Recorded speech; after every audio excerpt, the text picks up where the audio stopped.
Il-Gvern huwa lest li jieħu deċiżjonijiet li hemm bżonn fil-waqt li jilqa' l-opinjonijiet ta' kulħadd, inkluż dawk li ħarġu jipprotestaw issib filgħodu.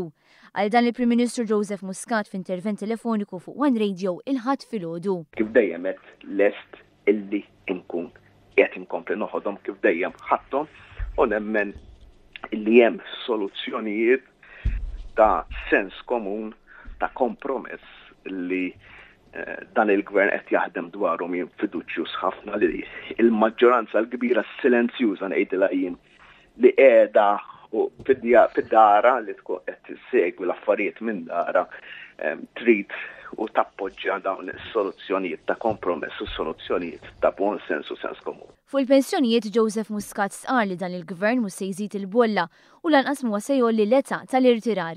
Żied li se ssir ħidma sabiex tiżżid il-pensjoni minima nazzjonali. Dan kollu jista' jsir biss għax l-ekonomija ta' Malta hija waħda b'saħħitha. Il-Prim Ministru tkellem ukoll fuq ir-rapport tal-grupp għall-istrateġija tal-pensjonijiet fejn fost il-proposti hemm uħud favur pensjonanti li jridu jibqgħu jaħdmu. Imma jekk irid ikompli jaħdem ikollu ftehim mal-employer tiegħu, jekk ikollu ftehim il-pension group qed jgħid isma' jekk inti ta' 62 għandek dritt tal-pensjoni pereżempju.